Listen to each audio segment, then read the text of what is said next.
안녕하세요, 구독자님들. 저는 서울에 거주하고 있는 20대 후반의 여자입니다. 닭살하고 본론으로 넘어가 보자면 제 소개를 꼭 해드려야 하는데요. 저는 중학교 때부터 미국에서 유학생활을 마치고선 패션 관련 대학을 졸업 후 한국으로 넘어와 막 작은 사업을 시작했습니다. 생활비나 학비가 결코 적지 않은 나라여서 저희 부모님의 등골을 많이 빼먹었던 전형적인 등골 브레이커가 바로 저인데요. 아버지가 사업을 하며 금전적인 여유를 충분히 가지고 계셨기에 가능한 일이었습니다. 얼른 돈 벌어 부모님께 차근히 갚아드리며 효도하며 사는 게 제 일이라고 생각하는 사람이었어요. 부모님께서도 딸이랑 같이 나이 들어서까지 오손도손 사는 걸 바라는 평범한 분들이셨고요. 이런 제가 조금은 일찍 결혼하고자 했어요. 부모님께서도 많이 놀란 눈치셨을 만큼 사실 저도 결혼이 일이 급작스레 진행이 될 줄은 몰랐었답니다. 결혼하려는 상대 예비신랑은 미국에서 대학을 다닐 적에 만난 친구였어요. 이 글에서 간단명료하게 남친이라고 써보겠습니다. 남친은 한국에서 대학을 다니는 학생이었고 군대까지 다 제대하고 난 후 교환학생으로 잠시 미국에 건너온 케이스였습니다. 서로 다른 대학을 다니는 중이어서 캠퍼스 내에서 만날 일은 없었으나 제가 친구를 따라서 한인교회에 따라갔다가 처음 보게 되었어요. 그냥 제 눈엔 평범했어요. 늦은 나이에 교환학생으로 온 터라 좋은 대학을 다니고 있긴 했으나 영어가 여전히 서툴렀고 한인 3, 4세들이 영어로 대화를 나누는 틈에서 멋쩍어하며 웃던 남친이 안쓰러워 보이기도 했었는데요. 그런 제 마음을 눈치챈 거지 먼저 다가와 영어도 물어보고 맛집도 알려달라고 하고 또 학교 투어도 시켜달라고 하며 친근스럽게 다가와 주더라고요. 그렇게 친하게 지내다 남친이 한국으로 돌아가게 되면서 영영 못 만나는 줄 알았는데 한국에 와서 다시 친구를 만나기 시작했다가 연인이 되었어요. 교제가 시작되자마자 적극적으로 저를 보고 싶어하는 남친의 어머님도 몇 번이나 만났었고 오죽했음 남친의 누나까지 만나본 적도 있었답니다. 그냥 커피 한 잔을 사주고 싶었다면서 불러주시길래 전 큰 뜻이 없이 남친을 따라 나가 만난 것이었죠. 하지만 이런 식의 가족 간의 만남이 자주 일어나다 보니 자연스레 가족이 되어가더라고요. 진짜 피까지 섞인 찐스러운 가족이 아니라 당연스레 참석을 하고 자리를 지켜야 하는 가족 구성원의 일부가 되어 있었던 겁니다. 시부모라고 부르기도 민망한 남친네 부모님 생신 때에도 그리고 누나라는 사람의 취업 합격 자리에도 그렇고 언젠가부터는 제가 꼭 껴있었어요. 부담스럽긴 했지만 결혼하고 진짜 가족으로 살아보자는 남친의 훅 들어오는 프로포즈로 결혼 준비도 하게 되었고요. 아직 사업을 일구고 부모님께 효도해가면서 쭉 싱글라이프를 즐기며 지낼 시간들이 너무 많은 저였습니다. 그래서인지 제가 결혼을 하겠다고 하니 부모님께서도 많이 놀라셨었죠. 벌써 딸아이가 가족품을 벗어나는 건가 싶어서 괜시리 울컥하셨던 모양이더라고요. 하지만 저는 미련스럽게도 속으론 결혼이 좀 이른 것 같다고 생각을 했음에도 불구하고 남친이 하자는 대로 끌려가고만 있었어요. 워낙 말이 애초에 많은 사람이기도 했고 좋은 말로 표현하면 부침성이 좋은 편이어서 뭔가 저를 설득하면 제가 홀라당 넘어가 버리곤 했거든요. 결혼도 처음에야 낯설어서 고민이 많지만 막상 결혼해서 같이 살다 보면 이보다 좋은 게 또 있을까 싶은 게 결혼이란다 뭐라나. 한번 결혼해봤던 사람이 마냥 아는 척을 해가면서 상견례 날짜부터 잡아달라 보채는데 그냥 이 사람을 따라가기만 하면 내가 결혼도 잘 해내고 잘 살고 있겠구나 싶었습니다. 오랜 시간 타지에서 유학을 하면 외롭다고 느낀 시절들이 너무 많아서 그런지 더 이상 저를 외롭게 해주지 않는 남친의 존재가 은근슬쩍 기대도 되고 힘도 되었죠. 그렇게 상견례 날짜는 저희 쪽에서 잡았어요. 부모님도 얼떨결에 결혼을 하긴 하냐면서 날짜를 잡아오셨고 저는 저대로 진짜 상견례를 하냐면서 긴장되는 마음으로 준비를 하고 있었습니다. 사실 긴장을 했다기보다는 마음 한켠이 계속 찝찝했다는 표현이 더 정확했겠네요. 은근슬쩍 불안하고 은근히 신경 쓰이는 것이 계속해서 상견례 자리가 찝찝한 거예요. 뭔가 일이 생길 것만 같은 기분이 확 드는 것이 말이죠. 왜 이런 마음이 계속해서 드는 걸까 싶어 스스로도 고민을 했는데요. 더 고민할 필요도 없더라고요. 제가 계속 다가오는 상견례에 걱정을 하고 있었던 건 바로 저희 시어머니가 되실 것으로 추정이 되는 예비 시모의 태도 때문이었습니다. 제가 한국에 와서 친구로서 남친을 만날 때에도 남친 어머님은 저를 보고 싶어 한다는 뉘앙스를 참 적극적으로 보이셨어요. 미국에서 같이 알던 사이였을 뿐이고 한국에 와서도 같이 밥 한번 먹었을 사이일 뿐인데 그걸 또 그렇게 만나서 밥까지 사주고 싶다고 하시니 저로서는 고마울 수밖에요. 하지만 이런 식의 갑작스러운 만남 제안이 교제를 시작하고 나서는 조금 더 늘어나기 시작했고 저는 언젠가부터 애비 시댁임에도 불구하고 애비 시댁에서 일어나는 행사에 꼭 한 번씩은 참석을 해야 하는 존재가 되어버렸답니다.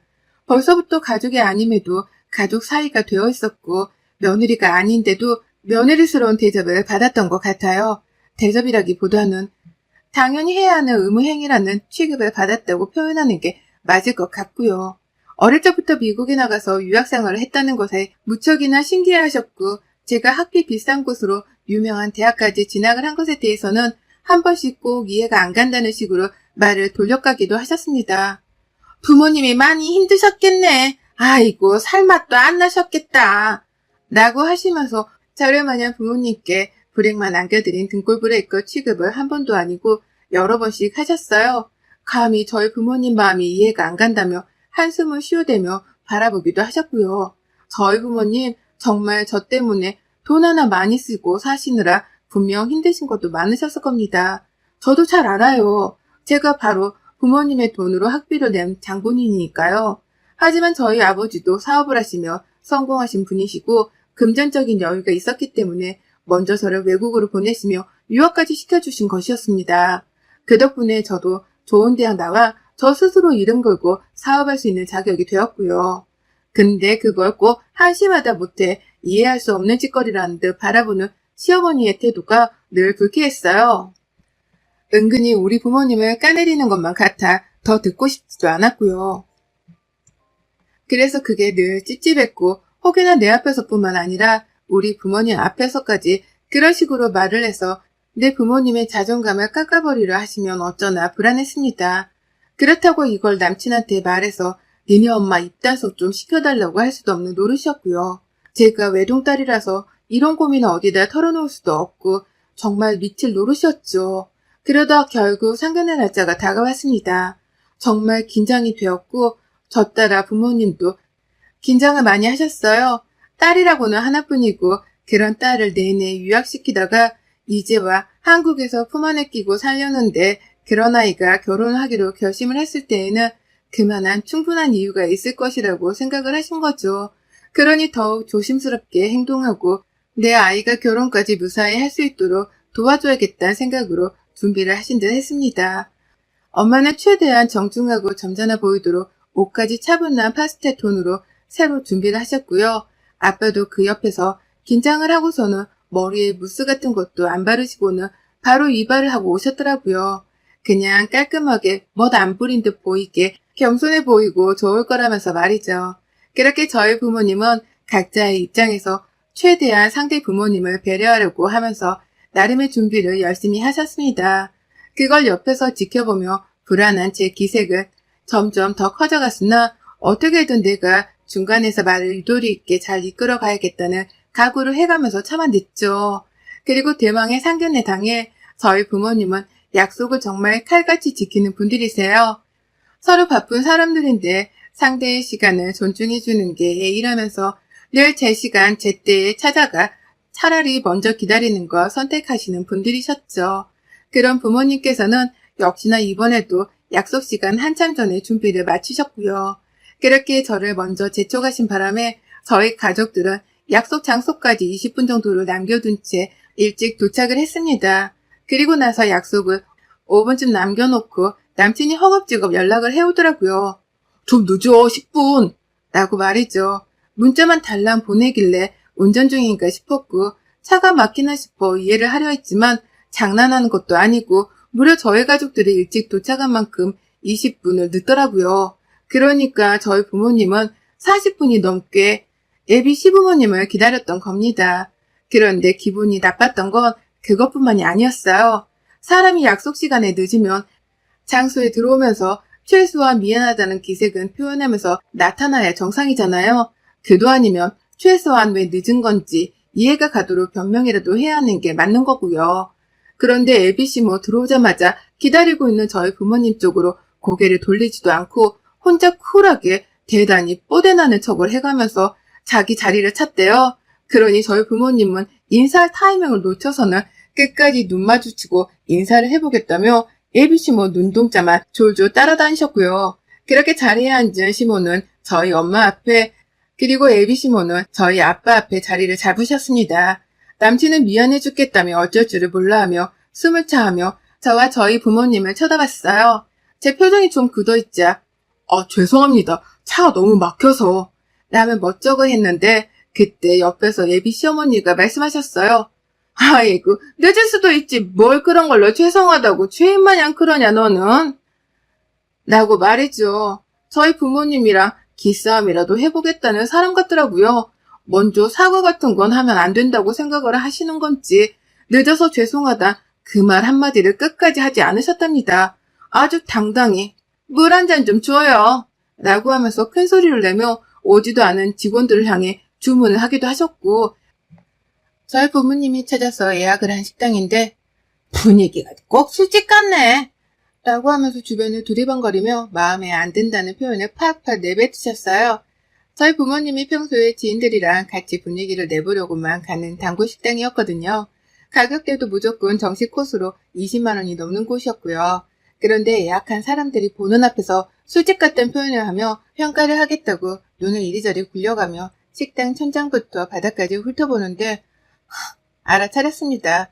예비 사돈 앞에서 없는 자존심과 없는 자존감을 세워가며 지금 기싸움을 하려드는 중이라는 걸 말이죠.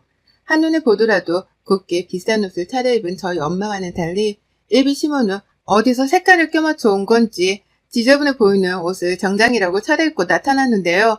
역시나 시모도 눈치를 채신 건지 자리에 앉아서 엄마가 말씀을 하실 때마다 가슴팍을 자꾸만 보시더라고요. 가슴팍에 있는 브로치며 목걸이며 하다하다 목걸이의 귀걸이로 시선이 옮겨지는 게 다 보일 정도였습니다. 저희 부모님이 말을 조곤조곤 하는 편이고 많지도 않으시는 바람에 그냥 상대 쪽에서 말씀하시면 웃고 공감하고 주로 들어가며 대화를 맞춰나가고 있었는데 급기야 예비 시어머니가 먼저 12주로 말을 내뱉으셨죠. 아유 우리 사돈은 말이 좀 없으시네. 딸내미 시집 보낸다고 긴장 많이 하셨나봐. 제가 잘해줄 거니까 걱정 마시고 평소 말하시던 대로 하세요. 우리 앞에서까지 귀양 떨고 계실 필요는 없어요. 라고 말합니다. 아빠랑 엄마가 예의갖춰 웃고 있는 와중에 시어머니가 예고도 없이 내뱉는 그 말은 모두를 얼어붙게 만들었어요. 엄마는 이게 도전인가 싶었는지 바로 표정을 구기셨고요. 아무리 곱씹어도 이게 좋게 들리지 않았던 저는 저희 엄마는 원래 교양이 넘치는 분이세요. 라며 시어머니의 행동에 제동을 걸었습니다. 교양 있는 척이 아니라 원래 교양이 넘치는 분이시라는 걸 말하고자 한 거죠. 분명 먼저 기분이 나쁠 만한 말을 꺼내면서 사람을 무안하게 만든 건 시어머니셨으니까 저도 그간에 쌓인 게 있어서 한 번에 받아치고자 했습니다. 하지만 엄마는 이내 평온을 되찾으셨어요. 사람을 한 번 보고 판단하면 안 된다 싶었던지 제가 말수가 좀 적죠? 라고 하며 멋쩍다는 듯이 웃어 보이며 말을 더 많이 해보겠다고 시어머니께 말씀을 하셨죠. 엄마의 유연한 대응에 분위기가 차가워질 뻔하다가 조금은 진정이 되었고요. 하지만 그게 끝이 아니었습니다. 밥이 나왔는데요. 뼈가 붙어있는 갈비가 나왔거든요. 저희 엄마가 몇 달 전 치질 수술을 하셔서 그 후로는 식단 관리도 열심히 하시고 무겁게 먹는 습관에 부담을 느끼고 계셨습니다. 하지만 그럼에도 불구하고 상견례 자리라서 그랬는지 다 같이 뭐라도 먹어가면서 분위기를 따르려고 하셨죠. 고기가 오래 삶아 부드러웠던 바람에 뼈를 굳이 손으로 발라먹을 필요도 없이 칼질을 해서 쉽게 찢어먹을 수 있었습니다. 여기는 원래 그렇게 먹는 식당이었고 규칙이란 건 없는 거니 그냥 자기 마음대로 갈비를 뜯어먹으면 그만이었어요. 그런데 엄마가 그렇게 칼질을 하며 갈비를 먹고 있으니 앞에서 시어머니가 저희 엄마 먹는 걸 보시고는 갑자기 행동에 미동도 없으시더라고요. 누가 봐도 저희 엄마를 빤히 쳐다보고 있다는 걸 티내려는 사람이 마냥 앞에서 입까지 벌려가면서 저희 엄마의 행동을 찬찬히 살펴보시는 겁니다. 눈가에는 무시하려고 하는 듯한 낌새가 빤히 보였고요. 그래서 저도 긴장을 하며 시어머니를 지켜봤어요. 여기서 또 무슨 막말이라도 하면 제가 그때는 더는 못 봐주겠다며 자리를 박차고 일어날 참이었으니까요. 근데 저희 엄마 진짜 고단수시더라고요. 아까도 시어머니가 말이 좀 없는 것 같다고 교양도 필요가 없다는 발언을 하셨을 때에도 가만히 계셨던 분이셨는데 그게 다 본인이 참고 있다는 걸 보이려는 의도였더라고요. 애비 시모가 본인은 신기하다는 듯이 보고 있다는 게 느껴진 건지 엄마는 아무것도 모른 척을 하고 계시다가 한순간에 칼질하던 걸 그릇 위에 탁 하는 소리를 내며 내려놓으시고는 시어머니를 쳐다봤어요. 무슨 하실 말씀이라도 라는 공격적인 반말로 말이죠. 저희 엄마를 만만하게 보고 계셨던 시어머니는 엄마의 갑작스러운 한방에 당황을 하더니만 역시나 자존심 굽히지 않으려는지 바로 말대답을 하시더라고요. 아니 그렇잖아요. 누가 갈비 먹는데 칼질을 해. 아까부터 자꾸 이러시네. 제 앞에서 교양 떨지 않아도 된다니까요. 라고 말이죠. 살얼음판이었습니다. 분위기는 흡사 남극기지 한복판과 다름이 없었을 정도로 살얼음이 여기저기 껴가기 시작했어요. 누구 하나라도 싸우자고 하면 패싸움이 시작될 것만 같은 아찔아찔한 분위기가 펼쳐가고 있던 그 와중에 엄마가 갑자기 절 보면서 웃으시더라고요. 시어머니가 아니라 저를 보다가 저희 아빠를 보면서 말이죠. 그러니 저도 영문을 모른 채 엄마를 보며 괜찮냐는 눈빛을 보내며 웃었는데 엄마가 그러시는 거예요. 내가 참 내 마음대로 음식을 먹겠다는데 주제 파악도 못하고 참견해대는 사람을 오랜만에 보네. 예전에 네 고모가 나한테 그랬었는데 자리가 조심스러워 음식을 가려 먹었더니만 예쁜 척 한다고 입이 가오리 마냥 튀어나와서 말이지. 근데 여기 똑같은 게 또 있네. 라고 말입니다. 모두가 일제히 시어머니와 저희 엄마를 번갈아 보며 분위기 파악을 하느라 눈동자가 분주했습니다. 남친도 이러다 싸움이 나겠다 싶었던지 저희 엄마 말에 동조를 하면서 자기 엄마를 자제시키더라고요. 엄마, 이런 건 교양을 떨고 말고의 문제가 아니라 손에 갈비 양념을 묻힐 건지 말 건지 그걸 생각하는 게 먼저인 거야. 고기를 오래 삶아 부드러워서 칼질을 해도 쉽게 벗겨진다고.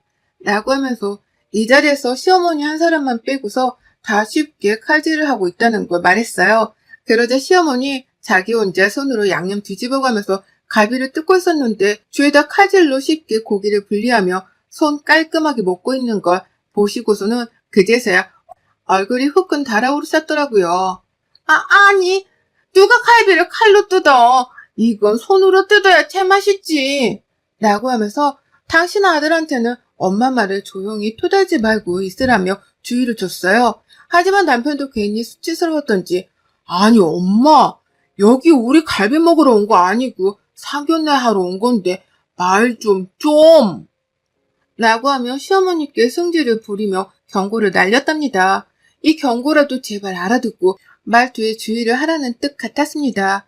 하지만 저희 엄마의 마음은 이미 수틀린 지 오래였어요. 왠지 모르게 평온하다 못해 여유가 넘치던 엄마의 표정, 당황하고 낯뜨거워하는 시어머니의 지저분한 손을 보면서 눈썹을 아주 여유롭게 살짝 찡그려 보던 엄마. 그런 엄마가 정말 아주 인자한 목소리로 저를 부르시더라고요. 지원아 라고 말이죠. 저랑 아빠는 바로 눈치를 깠습니다. 엄마가 저렇게 인자하다 못해 무슨 천상계 여신 마냥 제 이름을 부를 때마다 빡이 치다 못해 머리 뚜껑이 열려서는 분노 조절이 안 되는 지경에 이르렀다는 걸 말이죠. 전 바로 꼬리를 내리고서는 엄마의 부름에 대답했어요. 엄마 왜? 라고 하면서 안절부절을 못한 채요. 옆에서 아빠는 물이라도 줄까? 밖에서 바람 좀 쐬고 올래? 라고 하며 엄마의 화를 가라앉히겠다고 먼저 자리를 일어나 엄마 쪽으로 가 뭐라도 비유를 맞춰드리려고 했는데요. 그때 엄마는 여전히 평온한 목소리로 나지막히 시어머니를 노려보시며 한 방을 시원하게 날려버리셨습니다. 엄마가 그러셨어요. 아참, 개밥 주는 걸 깜빡했네. 엄마 개밥 주러 가니까 알아서 정리하고 와. 라고 말입니다. 그리고는 엄마가 핸드폰을 챙기고서는 정말 아주 우아하게 김희애가 레드카펫을 걷는 것처럼 여배우 마냥 아주 우아하게 자리를 박차고 일어나셨습니다. 갈비에 손을 대지 않고서 양념이 묻어나지도 않았는데 시어머니 보라며 일부러 옆에 있던 물수건을 집어 드시더라고요. 그러더니만 시어머니를 여전히 하찮다는 표정으로 노려보시면서 물수건으로 자신의 손을 아주 우아하게 닦아내시는데, 와, 정말 이렇게 교양 있고 얌전하게 상대방을 엿먹을 수가 있구나 싶어 엄마의 대응에 2번, 3번 놀래버렸습니다. 물수건으로 손을 다 닦은 엄마는 개밥을 빨리 줘야 한다고 그것만큼 중요한 일이 또 있냐며 자리를 나서셨고, 나가다 말고 물수건을 들고서는 다시 시어머니의 자리로 돌아와선 마지막 말을 내뱉으셨어요. 좀 닦던가. 여기가 시장바닥도 아니고. 라고 말이죠. 그리고 시어머니가 뭐야 시장바닥? 지금 나한테 한 말이에요? 라고 하면서 쪽이 팔려 불같이 화를 내시는 것 보고도 무시를 하고선 식당을 빠져나가셨어요.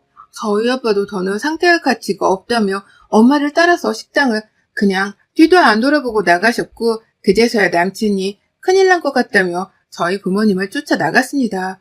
가서 잡겠다고 말이죠. 가만히 보고만 있던 시아버지도 이게 결혼 파토가 난 뜻이라는 걸 아셨던지 당신 뭐하고 있어? 나가서 얼른 사돈 안 잡고!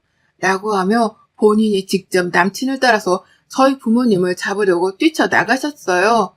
졸지에 온 가족들이 시어머니 입장 따위는 배려도 하지 않은 채 저희 부모님을 잡아서 결혼 승낙을 시키겠다고 저희 부모님을 잡으러 따라 나간 겁니다. 혼자 남은 시어머니 얼떨떨해 하시며 이 상황 자체를 열불나 하셨죠. 왜 다들 내 편을 안 들어주냐면서 괜히 짜증도 내다가 너무나 조용해진 상견례 자리의 분위기가 그제서야 파악이 된 건지 나지막히 말씀하시더라고요. 개밥 주고 돌아오신다지? 다시 돌아오실 거지? 라고 말입니다. 제발 다시 돌아오신다고 말 좀 해달라는 듯이 저를 애처롭게 쳐다봤는데요. 전 정말 개소리라는 듯 가소롭게 웃으며 대답했습니다. 저희 엄마가요? 다시 온다고요? 왜요? 뭐가 아쉬워서 어머니 같은 분한테 교양 어쩌고 하는 소리를 들어가며 결혼 승낙을 하셔야 해요? 주제 파악 좀 하세요. 어머님, 저희 엄마가 사모님 소리 들으며 산 세월이 반평생이 넘어요. 어디다 대고 교양 떠는 척을 말래. 이래서 수준 차이 나는 것들하고 상종을 하면 안 된다니까? 라고 말이죠. 수준, 상종 따위의 말들은 제가 태어나서 단 한 번도 써본 적이 없는 말들이었어요. 사람을 수준으로 상종을 따져가며 대해선 안 된다고 배웠으니까요. 하지만 상견례 장소에서 다름도 아니고 결혼하겠다고 모인 이 즐거운 자리에서 상대방에게 쓴소리를 해가며 분위기를 파토낸 애비시모를 용서할 수 없었습니다. 정신을 차리게 해주고 싶었으나 제가 이제 와서 나이를 먹을 대로 먹은 시모를 어떻게 바꿀 수 있을까 싶었고요.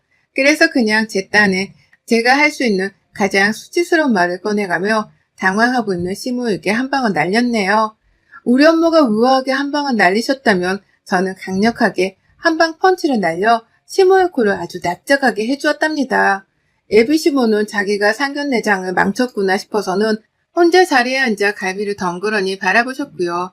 그리고 그날 저희 부모님은 뒤쫓아온 남친과 애비 시부에게 결혼 같은 건 절대 없을 거라고 결혼 거절 통보를 기가 막히게 해주셨어요. 주차장에서 아빠가 큰 소리를 한번 냈더니만 시부가 쪽팔려 먼저 자기 차로 도망을 쳐버리셨더라고요. 남친은 그런 아버지의 자리를 망친 어머니까지 부모를 한탄해 하면서 더 이상 저희 부모님을 잡지도 설득하지도 못했다고 하고요. 그리고 전 혼자 식당 안에서 시모한테 엿을 먹이고 난 후 식당 밖으로 나오자마자 마주친 남친과는 말 한마디 섞지도 않고 눈을 홀긴 후 저희 아빠 차에 올라탔습니다. 음식값? 저희 부모님도 급하게 나오느라 결제를 못하시고 저도 못했거든요. 근데 끝까지 돈 안 내기로 했습니다.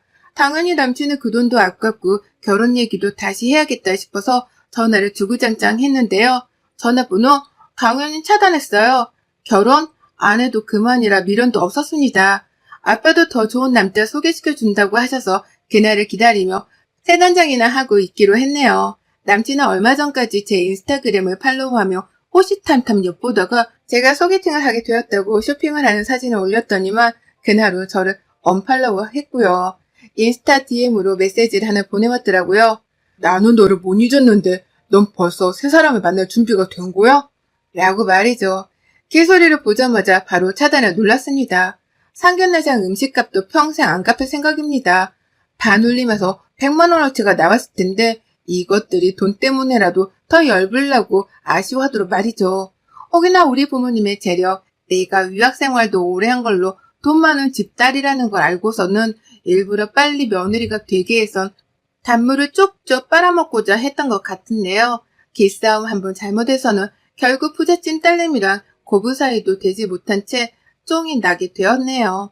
그러게 상황 파악부터 하고서는 갑질을 하든지 말든지 했어야지. 무작정 며느리랑 예비사돈을 이겨보려다가 우리 애비신모 완전 낙동강 오리알 신세가 되었네요. 여러분의 생각은 댓글로 남겨주세요. 오늘도 시청해주셔서 정말 감사합니다.